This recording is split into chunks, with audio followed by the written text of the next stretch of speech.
today we're going to make a hot pot. So you just need your vegetables. I've done a quick bit of prep and already peeled the skin off my onion by cutting the top and the bottom off. And what we want to do is slice everything nice and small.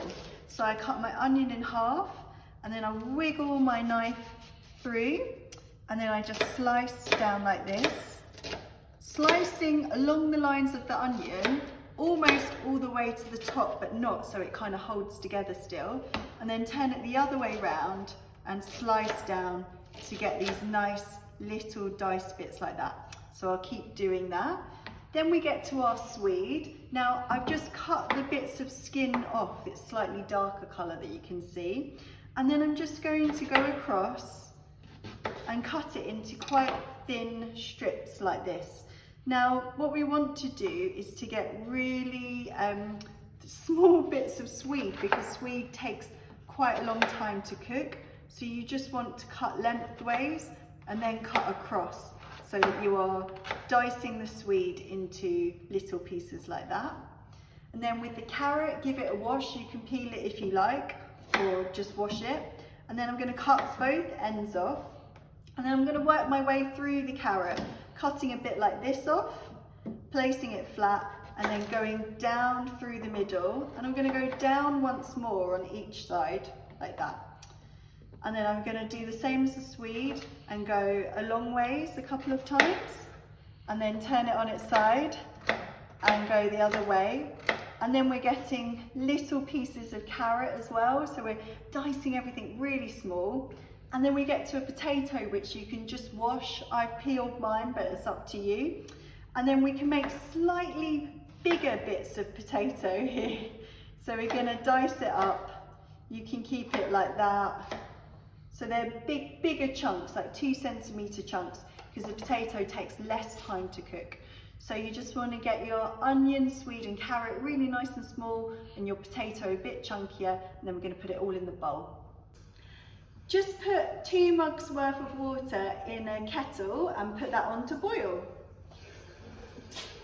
So I've got my red lentils and I've put them into a separate bowl, not the bowl we're going to cook everything in, just a normal bowl. And then I've got my boiled water from the kettle and I'm just going to pour that over so it's just covered with water, and then leave it to soak. This will help it to cook quicker. Once you've got all the veg in the bowl, then you want to add your oil. So we're using a tablespoon, which is the biggest measurer you've got. And you just want to add 2 spoons into the vegetables and then give it a nice stir around. This is going to help our vegetables cook nicely in the microwave. Now, if you don't have a microwave cover, which I don't have, you can just use, flicking it everywhere, you can just use a plate to cover it. Now I'm going to put this in the microwave for 8 minutes, and remember to put your plate on top.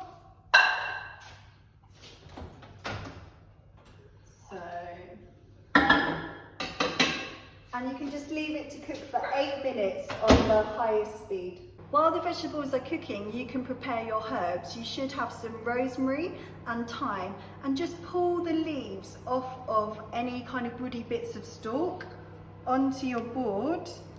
And then you can use your knife just to chop them up nice and thin, like that.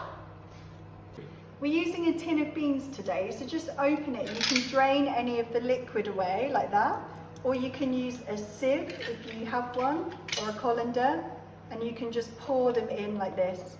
And sometimes I give them a little bit of a rinse as well, because you might catch a bit of water, you might catch a few extra beans in the bottom of the tin. But don't worry, if you don't do that, you can just pour the water away using the lid. Now the vegetables are cooked for 8 minutes. They're nice and soft, you can see they're smelling good. I'm going to add the beans in.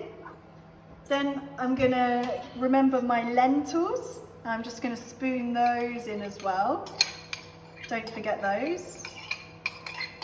I'm also going to add in some tomato puree just to give it a nice kind of sweet flavour. So 2 tablespoons, be really generous with this. And then, you need both hands to squeeze this out. squeeze that in, and another one. Then I'm gonna add in 1 teaspoon of smoked paprika, so you should find a smaller measurement, and then add it in. On your measuring spoons, it might say 1 TSP or 1 teaspoon. And then I'm gonna crumble in 2 stock cubes. So these are just veggie stock cubes, or you could use stock powder. Don't worry that they haven't been dissolved yet. They will dissolve as we cook everything together, but just give them a bit of a crumble with your fingers. So that's 2 there. And then we're gonna get the dried herbs as well that we were using earlier and sprinkle those in. They should smell delicious. So you've got rosemary and thyme. And then just take your boiled water as well. You can reboil it again if you want it to cook a bit quicker. And we're going to put in 1.5 mugs worth of water to help combine everything with a nice kind of sauce. So 1.5. And as you cook it, if you think it's drying out a bit too much, then you can always add a little bit more water in. So now we've got all the ingredients, they're all in one pot, really nice and easy. Just take your time to give it a bit of a mix. And then we're gonna cook this for 12 minutes in the microwave and stop every 4 minutes, take it out, give it a stir, and then put it back in. And remember to cook it with a lid on, so with a plate on top or a microwave cover, otherwise it might explode everywhere.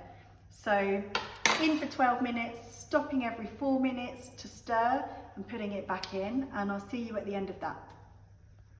And now after 12 minutes, I've taken it out and it's nice and ready. The vegetables are nice and soft. You can just put them against the side of the bowl and cut through with a spoon to check. The lentils have kind of puffed up, so I know they're cooked. Any doubts though, just try one. If it's still got a bit of bite, put it back in the microwave for a bit longer. Everyone's microwave takes different times to cook things, so don't panic if yours is taking longer. Also, I think the consistency of this is really nice, but if yours is dried out too much, you can always add a bit of water, just to how you like it. Let things stand for a couple of minutes because they'll be super hot, and then enjoy. This is great with a bit of bread and butter. See you next week, I hope. Bye.